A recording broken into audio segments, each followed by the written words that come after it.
اللہ تعالیٰ جنت کے متعلق چند گزارشات پیش کریں گے جس کو اللہ تعالیٰ نے مومنوں کا ٹھکانہ بنایا ہے، اور آئندہ انشاءاللہ اللہ تعالیٰ جہنم کے بارے میں ہوگا جس کو اس نے اللہ تعالیٰ نے مشرکوں، کافروں اور منافقوں کا ٹھکانہ بنایا ہے۔ قیامت کے روز دو ٹھکانے ہوں گے، جنت اور جہنم، جیسا کہ اللہ تعالیٰ کا فرمان ہے فریق فی الجنت و فریق فی السعیر، ایک گروہ جنت میں ہوگا اور ایک گروہ جہنم میں ہوگا۔ ہم اللہ تعالیٰ سے دعا کریں کہ وہ ہم سب کو جنت الفردوس میں داخل کرے اور ہمیں جنت کے احباب سے محفوظ رکھے، آمین۔ آئیے سب سے پہلے دیکھیں کہ قرآن مجید میں اللہ تعالیٰ نے جنت کا تذکرہ کس طرح سے کیا اور جنت کا اوصاف کون سے جانتے ہیں۔ نمبر 1، جنت کا اوصاف قرآن مجید میں جنت کے پھل اور اہل جنت کی بیویاں۔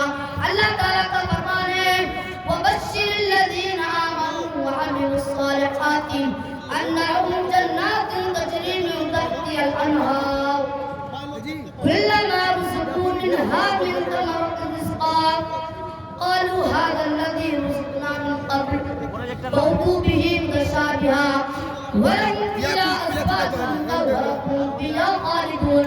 اور ایمان والوں اور نیک عمل کرنے والوں کا کو جنتوں کی خوشخبری دیجیے جن کے نیچے نہریں بہ رہی ہیں، جب کبھی انہیں پھلوں کا رزق دیا جائے گا اور ان کے پاس شکل پھل لائے جائیں گے تو کہیں گے یہ وہی ہے جو ہمیں اس سے پہلے مل جائے تھا۔ ان کے لیے پاکیزہ بیویاں ہیں اور ان جنتوں میں ہمیشہ رہنے والے ہیں۔ اہل جنت کا ایک دوسرے کو سلام۔ اللہ تعالیٰ کا فرمان ہے ان الذین آمنوا وعملوا الصالحات یہدیہم ربہم بإیمانہم تجری من تحتہم الانہار فی جنات النعیم دعواہم فیہا سبحانک اللہم وتحیتہم فیہا سلام وآخر دعواہم ان الحمد للہ رب العالمین۔ یقیناً جو لوگ ایمان لائے اور انہوں نے نیک کام کیے، ان کا رب ان کو ان کے ایمان کے سبب کے مقصد تک پہنچا دے گا۔ رحمت کے باغوں میں جن کے نیچے نہریں جاری ہوں گی، ان کے منہ سے بات نکلے گی سبحان اللہ، اور ان کا باہمی سلام جو ہوگا السلام علیکم، اور ان کی آخر بات جو ہوگی تمام تعریف اللہ کے لیے، وہ سارے جہان کا رب ہے۔ فرشتے بھی اہل جنت کو سلام کہیں گے اور خوشخبریاں سنائیں گے۔ چنانچہ اللہ تعالیٰ کا فرمان ہے وَسِيقَ الَّذِينَ اتَّقَوْا رَبَّهُمْ إِلَى الْجَنَّةِ زُمَرًا حَتَّى إِذَا جَاءُوهَا وَفُتِحَتْ أَبْوَابُهَا وَقَالَ لَهُمْ خَزَنَتُهَا سَلَامٌ عَلَيْكُمْ طِبْتُمْ فَادْخُلُوهَا خَالِدِينَ وَقَالُوا الْحَمْدُ لِلَّهِ الَّذِي صَدَقَنَا وَعْدَهُ وَأَوْرَثَنَا الْأَرْضَ نَتَبَوَّأُ مِنَ الْجَنَّةِ حَيْثُ نَشَاءُ وَنِعْمَ أَجْرُ الْعَامِلِينَ۔ اور جو لوگ اپنے رب سے ڈرتے تھے ان کے گروہ جنت کی طرف روانہ کیے جائیں گے، یہاں تک کہ جب ان کے پاس آ جائیں گے اور دروازے کھول دے جائیں گے اور وہاں کی نگہبان سے کہیں گے تم پر سلامتی ہو، تم خوشحال ہو، تم اس میں ہمیشہ کے لیے چلے جاؤ۔ یہ کہیں گے اللہ کا شکر ہے جس نے ہم سے اپنا وعدہ پورا کیا اور ہمیں زمین کا وارث بنا دیا۔ اے جنت میں جہاں چاہے تیرے سو عمل کرنے والوں کا کیا اچھا بدلا ہے۔ اب میں یہ سب ذکر کرنا چاہتا ہوں۔ اللہ تعالیٰ سے دعا ہے کہ ہم سب کو جنت الفردوس میں داخل کرے اور ہمیں جنت کے احباب سے محفوظ رکھے، آمین۔ وما علینا الا البلاغ وآخر دعوانا ان الحمد للہ رب العالمین۔ السلام علیکم ورحمۃ اللہ وبرکاتہ۔ وعلیکم السلام ورحمۃ اللہ وبرکاتہ۔ اب اس کے بعد ذوالفقار ہارون کو میں دعوت دیتا ہوں کہ آپ آئیں اور اپنی تقریر پیش کریں۔ آپ کا موضوع ہے زبان کی وجہ سے اکثر لوگ جہنم میں کیوں جاتے ہیں۔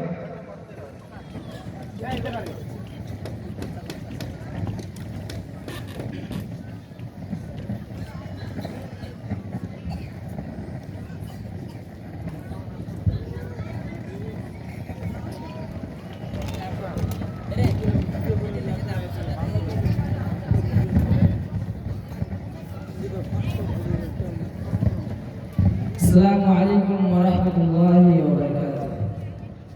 الحمد للہ ان الحمد للہ نحمده ونستعینه ونستغفره ونعوذ بالله من شرور أنفسنا ومن سيئات أعمالنا من يهده الله فلا مضل له ومن يضلله فلا هادي له أشهد أن لا إله إلا الله وأشهد أن محمدا عبده ورسوله أما بعد فأعوذ بالله من الشيطان الرجيم بسم الله الرحمن الرحيم وما ينطق عن الهوى إن هو إلا وحي يوحى صدر محترم حاضرین انجمن آج کے اس سالانہ پروگرام میں جس موضوع کے تحت کشائی کرنا چاہتا ہوں وہ ہے زبان کی وجہ سے اکثر لوگ جہنم میں کیوں جاتے ہیں۔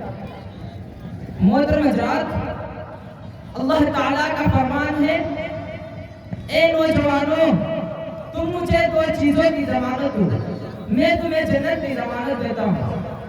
اللہ تعالیٰ کا فرمان ہے اے نوجوانوں تم مجھے دو چیزوں کی ضمانت دو میں تمہیں جنت کی ضمانت دیتا ہوں۔ میں یدملی کون ہے جو مجھے دو چیزوں کی ضمانت دیتا ہے؟ تم مجھے دو چیزوں کی گارنٹی دو میں تمہیں جنت کی گارنٹی دیتا ہوں۔ صحابہ کرام نے پوچھا یا اللہ کے رسول صلی اللہ علیہ وسلم وہ دو چیزیں کیا ہے؟ اللہ کے نبی صلی اللہ علیہ وسلم نے فرمایا الفم والفرج، ایک منہ ایک زبان اور دوسری شرمگاہ یعنی زناکاری۔ تم مجھے ان دو چیزوں کی ضمانت دے دو کہ زبان سے جو بھی بولوں گا سچ بولوں گا، کبھی جھوٹ نہیں بولوں گا، کبھی کسی کی غیبت نہیں کروں گا، کبھی کسی کی برائی نہیں کروں گا، کبھی کسی کی چغلی نہیں کروں گا، کبھی کسی کو تکلیف نہیں پہنچاؤں گا۔ اور دوسرے اس بات کی گارنٹی دے دو میں کسی کی ماں بہن بیٹی پر غلط نظر نہیں ڈالوں گا، اس کو کبھی غلط نظر سے نہیں دیکھوں گا، زنا نہیں کروں گا۔ تو مجھے ان دو چیزوں کی ضمانت دے دو، جو مجھے ان دو چیزوں کی ضمانت دیتا ہے میں اسے جنت کی ضمانت دیتا ہوں، میں اسے جنت کی ضمانت دیتا ہوں۔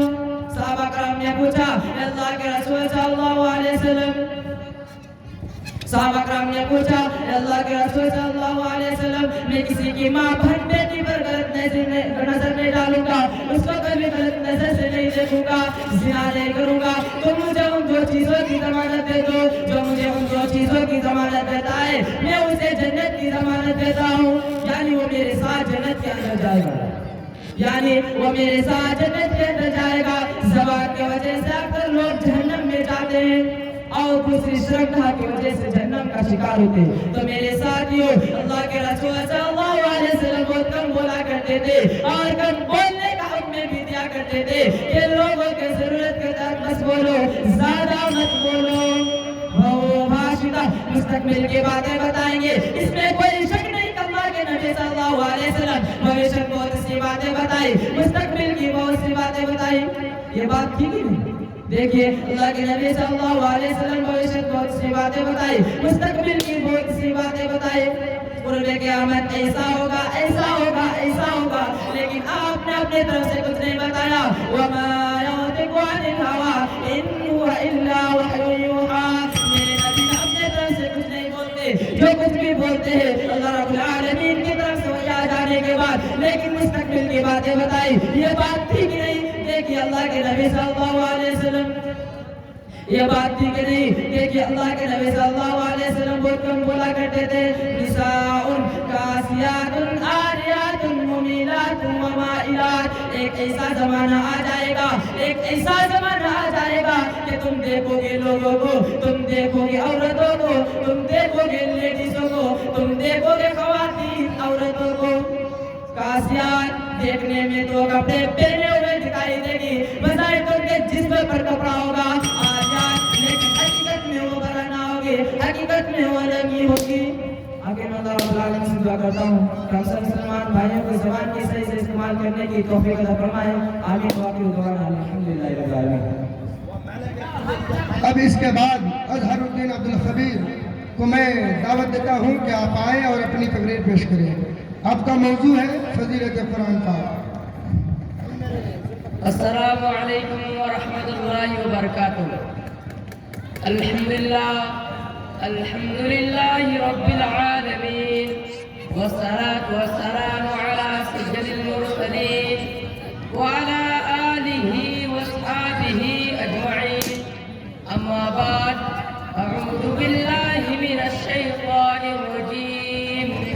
بسم الله الرحمن الرحيم إنا نحن نزلنا الذكر وإنا له لحافظون وقال رسول الله صلى الله عليه وسلم خيركم ما تعلم القرآن وعلمه. برادران اسلام، آج اس سالانہ انجمن میں اس موضوع کو لے کر حاضر ہوا وہ ہے حضرت قرآن کریم. ابھی میں نے جو آپ حضرات کے سامنے قرآن کریم کی جو چھوٹی سی آیت پڑھی ہے اِنَّا نَحْنُ نَزَّلْنَا الذِّكْرَ وَإِنَّا لَهُ لَحَافِظُونَ، اس کا ترجمہ ہے کہ ہمیں نے قرآن کو نازل کیا اور ہم اس کی حفاظت کرنے والے ہیں. امید ہے کہ آپ حضرات اور سماعت فرمائیں. اللہ ہمیں کان قرآن کی معرفت عطا فرمائے. آمین. جب اہل مکہ نے قرآن کریم کو کلام اللہ خطاب سے نہیں نوازا اور معززہ ہونے کا انکار کر دیا، اس کتاب کا انکار کر جس کے بارے میں ارشاد ربانی ہے لا ریب فیہ، اس میں کوئی شک نہیں. تو رب کائنات تمام وسائر و بلغار سے تحدیہ اور چیلنج کیا کہ تم ایک دو نہیں بلکہ بہت سارے مل کر اس قرآن کی جیسے جھوٹی آیت بھی نہیں لا سکتے. اگر اپنے قول میں صادق کو تو لا کر دکھاؤ. قرآن نے اس طرح نقصہ کھینچا وَإِن كُنتُمْ فِي رَيْبٍ مِّمَّا نَزَّلْنَا عَلَىٰ عَبْدِنَا فَأْتُوا بِسُورَةٍ مِّن مِّثْلِهِ. اس کا ترجمہ ہے کہ اگر ہم نے قرآن کو نازل کیا اور ہمیں اس کی حفاظت کرنے والا ہے، اگر ہم قرآن کی تلاوت سے قرآن کی تعلیمات سے دور ہیں تو ہم خیر امت کہلانے کے مستحق نہ ہوں گے. خیرکم من تعلم القرآن وعلمہ، تم میں سے بہتر وہ شخص ہے جو قرآن کو سیکھتا اور سکھاتا ہو. کیا ہم حدیث رسول اللہ صلی اللہ علیہ وسلم پر عمل کر رہے ہیں؟ اور اپنی زندگی کو دیکھو. آج مسلمانوں کے اولاد کو قرآن کی تعلیم سے دور رکھا جاتا ہے. آج مسلمانوں کے اولاد کو اسلامی تعلیم سے دور رکھا جاتا ہے. آج مسلمانوں کے اولاد کو افرنگی کو تعلیم دی جا رہی ہے. آج مسلمانوں کے اولاد کو قرآن سے دور اور انگریزی سے قریب کیا جا رہا ہے. یاد رکھیں، ہم یہ نہیں کہتے کہ اسلام، ہم یہ نہیں کہتے کہ انگریزی اور دوسری زبانوں کو تعلیم نہ دی جائے، ضرور دے، لیکن سب سے پہلے ہم مسلمان ہیں، قرآن و حدیث کی تعلیم دی جائے. آخر میں اللہ تعالیٰ سے دعا کہ ہم سب مسلمان بھائیوں اور بہنوں کو قرآن سیکھنا اور سکھانے کی توفیق عطا فرمائے. آمین. السلام علیکم. وعلیکم السلام ورحمۃ اللہ. اب اس کے بعد شمیم اختر ذاکر حسین کو میں دعوت دیتا ہوں کہ آپ آئیں اور اپنی تقریر پیش کریں. آپ کا موضوع ہے والدین کے آنسو اولاد کے ذریعے. السلام علیکم ورحمۃ اللہ وبرکاتہ. الحمد للہ رب العالمین والصلاة والسلام على سید الانبیاء المرسلین وعلى آلہ وصحبہ اجمعین. اما بعد، قال اللہ تعالی في القرآن المجید والفرقان الحمید: اعوذ باللہ من الشیطان الرجیم، بسم اللہ الرحمن الرحیم، واعبدوا اللہ ولا تشرکوا به شیئا وبالوالدین احسانا. صدر محترم، حکم صاحبان، دور دراز سے آئے مہمان اعظام، سامنے میں بیٹھے میرے بھائی اور دوستوں اور میری پیاری ماں و بہنوں، مدرجات، آج کی صدر انجمن میں میرا تقریب کو روشنی ڈالنا چاہتا ہوں. میرا موضوع ہے والدین کے آنسو اولاد کے ذریعے. حقوق العبادت میں سب سے مقدم حق والدین کا ہے اور اتنا عام ہے کہ اللہ تعالیٰ نے اپنے حق عبادت کے بعد جس حق کا ذکر کیا گیا ہے وہ والدین کا حق ہے. اور بنی اسرائیل سے جو عہد لیا اس میں یہ بتا وَإِذْ أَخَذْنَا مِيثَاقَ بَنِي إِسْرَائِيلَ لَا تَعْبُدُونَ إِلَّا اللَّهَ وَبِالْوَالِدَيْنِ إِحْسَانًا. اچھا، جس دنیا میں بولتا تو گوشت پستک اللہ سے وجود ہوتا ہے جس میں نہ بولنے کی قوت ہوتی ہے، نہ چلنے پھرنے کی سخت اتنی طاقت بھی نہیں ہوتی کچھ کام اس کے. بچہ بلا شبہ اپنے ساتھ بے شمار مسئلے چلاتا ہے، والد اپنے جگر گوشے کو پھلتا پھولتا دیکھ کر باغ باغ ہو جاتے ہیں. ماں دین کا چین اور آگ کا سکون قربان کرنے خوش رہتی ہے. بچوں کی صورت دیکھتے ہی ماں باپ کی سارے کی نظر ہو جاتی ہے. جنت کے پھولوں کے کھلنے سے ہر گھر میں رونق کا چمن باہر آتے ہیں. چاروں طرف مشکل ہوائیں چلتی ہیں، پودے لہلاتے پرندے چہل چاہتی ہیں، گھر سے ہر طرف برات کے لیے اڑ جاتے ہیں. جنت کا یہ پھول سناکی کی سنا کا شکار اور الموت کا پائے اور یہی بچہ اللہ تمناؤں کا مرکز ہوتا ہے. اور جب وہ شورے کیا بولتا تو اس صاحب نظر آتا ہے کہ اس مقام تک پہنچانے والے کو والدین ہے. آج اسلامیت کے پیش نظر قرآن میں بار بار والدین کی سلوک کی تاکید دی ہے. اللہ تعالیٰ کا فرمان ہے وَقَضَىٰ رَبُّكَ أَلَّا تَعْبُدُوا إِلَّا إِيَّاهُ وَبِالْوَالِدَيْنِ إِحْسَانًا إِمَّا يَبْلُغَنَّ عِندَكَ الْكِبَرَ أَحَدُهُمَا أَوْ كِلَاهُمَا فَلَا تَقُل لَّهُمَا أُفٍّ ولا تنهرهما وقل لهما قولا كريما. دنیا میں جتنی بڑی بڑی شخصیت وجود میں آئے ان کو باریک پلٹ کر دیکھو تو معلوم ہوتا ہے کہ والدین کی قربانیوں بے مرد مشقت تاریخ لبیز تھی اور اللہ نے انہیں اتنی زیادہ اتنی بڑی مقام پر صحیح نہیں پہنچا تھا بلکہ انہوں نے جب والدین سے سچی محبت کی اپنی والدین کی قربانیوں کی قدر کی ان کے اول جوان کے بارے میں آپ کو سجایا تھا اسے شرط اللہ قابل ہوگا اور ہمیشہ اپنے والدین کے چہرے پر مسکراہٹ دیکھنے کے لیے خود اس طرح قربانی دی جس طرح کو والدین نے دی نتیجے میں اللہ میں سراج ہو گیا اور کو دنیا کی کامیابیوں کے ضرور لا ڈالا کیونکہ رسول صلی اللہ علیہ وسلم نے بات قرار کر دیا اللہ کے رضامندی والدین کے رضامندی میں اللہ کے ناراضگی والدین کے ناراضگی میں لوگ ایسے بھی تھے جنہوں نے اللہ کی عزت نعمت ان کی قربانی محنت و مبشرت اپنے آنکھیں بند کری وہ بھول کے اس دنیا میں انجل سے گزرے سے پایا اور اس بات کو بھول گئے کہ آج اس نوجوان مردے کی طاقت اس والدین مہمانوں کا نتیجہ چنانچہ مہمانوں کا نتیجہ چنانچہ اللہ نے پر شیطان معاف کر دیا اس کے والدین سے وصول کرواتا ہے جو گناہ کا کسی برام سے نہیں کر سکتا بچپن کے لمحے جب اسے اچھائی کی سمجھ آتی تھی اور برائی کی سمجھ آتا تھا اس کے حسد برائی کا تعالیٰ طوفان میں ایک بے اشارہ تک تھی لیکن سہارا تو کس نے دیا اسے دنیا سے لڑنا سکھا کس نے دیا اسے اپنے بچاؤ کا طریقہ کس نے بتایا اسے اپنے دل کے کونے میں جگہ تو کس نے دے دی ان تمام سوالات کے جواب ہے وہ اس کے والدین نے کامل شخصیت بنایا لیکن شیطان کے حملے ہونے پر اس تمام باتوں کو بنا تک رکھ کر اس نے جان بولنے سے گردان کا قدم قدم میں بادل لگایا باتوں باتوں میں کہا کو صاف صفایا لمحے بلمحے ان کے دل سے شرک کو اللہ نے صاحب کو تراز قائم کرے اس کی دنیا کو برباد کر دے اور اسے جہنم کے اندر بنا دے کیونکہ اللہ کی نافرمانی کرتا ہے ایسے سایہ کا دو چار کرتا ہے اور اس نے اللہ کی نافرمانی میں جو قرآن میں نفاذ کیا قل تعالوا اتل ما حرم ربكم عليكم الا تشركوا به شيئا وبالوالدين احسانا اگر اسلام میں اتنی تاکیر آتی کہ والدین کے حقوق ادا کی جائے لیکن اس کے باوجود بعض چیزیں اولاد ہے جو والدین کے حقوق سے غافل ہے بیوی کے آ جانے پر پورے والدین کا وہ دل پر بوجھ پر سوار ہو جاتا ہے آخر کیوں کیا والدین اپنے اولاد کو بھی سمجھا وہ والدین نفرت کا جلنے لگتا ہے جبکہ اس کو والدین سے محبت کا گوشت مارا آج جب وقت آیا کہ اپنے بوڑھے والدین کا سہارا بنے تو اسے تنہا چھوڑ چلے جاتا ہے اور والدین کو چلائے بات سے بات نہیں لگتا اور گئے کہ آنسو آسمان کو چپتا بنا کے دارت کا دروازہ ٹک جاتا تھا اور اللہ کی دعوت برکت ہوتی تو کوئی بہانہ کا موقع ہی ملتا اللہ تعالیٰ کا ارشاد ہے وَاخْفِضْ لَهُمَا جَنَاحَ الذُّلِّ مِنْ رَحْمَتِهِ یاد کر ہمارے اسلام کے والدین کے قدر کو جان لیا تو اللہ نے بھی قدر کو جان کر اسلام کے باغان ہاتھوں میں دے دیا دنیا کے خزانوں کے قدموں پر ڈال دیا اور آخرت کی زندگی میں کامیابی کو لکھ دیا اس لیے کہ وہ لوگ ہر منوار تک والدین کے حقوق ادائیگی کرتے تھے اور کی خدمت میں کوئی قصبہ اگانا رکھتے تھے آج کی اولاد ہے جو والدین کے حقوق سے شعار ہے اس کے باوجود بھی اپنے والدین پر جو رسول کو بہا کرتے وہ والدین اس کے محبت والدین کی صاحب کا پارا آج رہے وہاں صرف میرے قادر اور کوئی دنیا کے نام قدر اپنے گھروں سے نکال دیتے اب یہی سب بات کرنا چاہتا ہوں وآخر دعانا الحمدللہ رب العالمین السلام علیکم ورحمۃ اللہ وبرکاتہ وعلیکم السلام ورحمۃ اللہ وبرکاتہ شمیم اختر ذاکر حسین آئے اور اپنے اب اس کے بعد شریف انصاری کلیم الدین کو میں دعوت دیتا ہوں کہ آپ آئیں اور اپنی تقریر پیش کریں آپ کا عنوان ہے حقوق والدین السلام علیکم مجھے افسوس کے ساتھ کہنا پڑ رہا ہے جو ہمارے اس مدرسے کے طلباء و طالبات ہیں جو ہاٹ میں بازاروں میں دکانوں میں سڑکوں پہ گھوم رہے ہیں کھیل رہے ہیں اس سے میں ادباً و احتراماً گزارش کرتا ہوں کہ آپ کا پروگرام ہے آپ یہاں موجود نہیں ہے یہ مناسب نہیں ہے آپ میری آواز کو سنتے ہی آپ جو ہے پنڈال کے نیچے تشریف لائے ہمارے ہاسٹل کے بچے جو سامنے کھیل رہے ہیں ہمارے ہاسٹل کے بچے جو سامنے کھیل رہے ہیں روموں کے اندر میں بیٹھے ہوئے ہیں ان سے میں گزارش کرتا ہوں کہ وہ جو ہے پنڈال کے نیچے تشریف لائیں آپ کا پروگرام چل رہا ہے اور آپ کھیل رہے ہیں یہ مناسب نہیں ہے ہمارے ہاسٹل کے بچے